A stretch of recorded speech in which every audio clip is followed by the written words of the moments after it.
মুসলমানদের ১৮০ বছরের ঐতিহ্যবাহী মসজিদ বুলডোজার দিয়ে ভেঙে মাটির সাথে মিশিয়ে দিয়েছে ভারত গভর্নমেন্ট। আমরা এর তীব্র নিন্দা এবং প্রতিবাদ জানাচ্ছি। আপনারা দেখেছেন ভারত 2 দিন পর পর আমাদের মুসলমানদের জায়গাগুলো দখল করে নিচ্ছে, আমাদের মুসলমানদের স্থাপনাগুলো ভেঙে ফেলতেছে। তারা বলতেছে এখানে নাকি সরকারের জায়গা।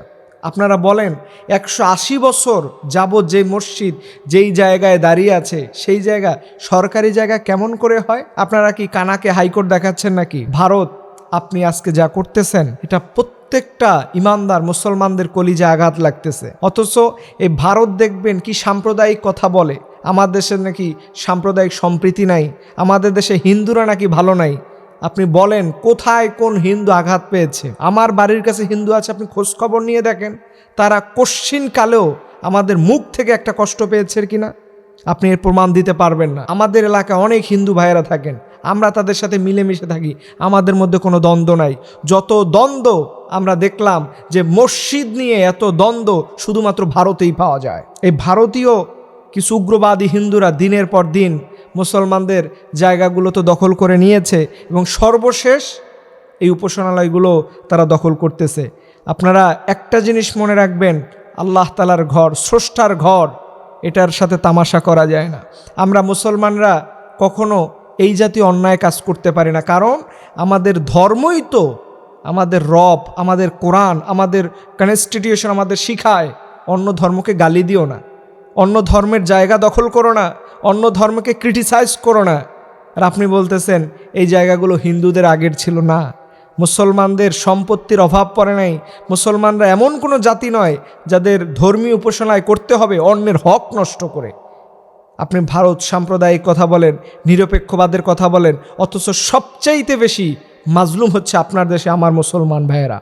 আমার মুসলমান ভাইয়েরা সবচাইতে বেশি এখন নির্যাতিত নিপীড়িত হচ্ছে ভারতে। কোনো মানুষের উপাসনালয় ভেঙে, কোনো মানুষের ইবাদতগার ভেঙে কখনো সভ্যতা প্রতিষ্ঠা করা যায় না, কখনো কোনো রিলিজিয়ান প্রতিষ্ঠা করা যায় না। এটা খুব ভালোভাবে মনে রাখতে হবে। আমরা আবারও আবেদন রাখবো ভারত গভর্নমেন্টের কাছে, হিন্দু ভাইদের কাছে, যে আপনারা আপনাদের দেশে আমাদের মুসলমানদের এই জমিগুলো, মুসলমানদের স্থাপনাগুলো, মুসলমানদের মসজিদ, মাদ্রাসা, খানকা, দরবার, এগুলো আপনাদের কাছে আমানত। আপনারা যদি মানুষ হয়ে থাকেন, প্রকৃত মানুষ হয়ে থাকেন, তাহলে এগুলো নিরাপত্তা দেওয়া আপনাদের দায়িত্ব।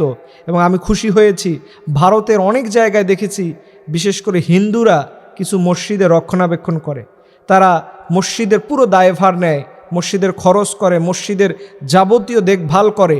এটা আমিও পেপার পত্রিকায় দেখেছি, সত্যি বলতে ভীষণ আনন্দিত হয়েছি।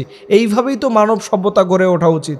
একই জায়গায় থাকবে মসজিদ, একই স্থানে থাকবে মন্দির, কোনো ভেদাভেদ নাই। আমি যেই মসজিদে খুতবা দেই সেখানে পাশেই মন্দির রয়েছে, মন্দিরের উলুধ্বনি আমাদের নামাজে আসে।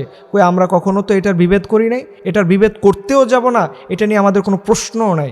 অথচ এই জাতীয় ভারতে যখন দেখি আমার মসজিদগুলো ভেঙে দেওয়া হচ্ছে, আমার মুসলমানদের স্থাপনাগুলো ভেঙে দেওয়া হচ্ছে, আল্লাহ পাক রব্বুল আলামিন এবং এই মানব সভ্যতার যিনি রব, মানব সভ্যতার স্রষ্টা, তিনি আমাদের সবাইকে এই সঠিক বুঝটা আল্লাহ পাক যেন দান করে। সবাই বলুন আমিন।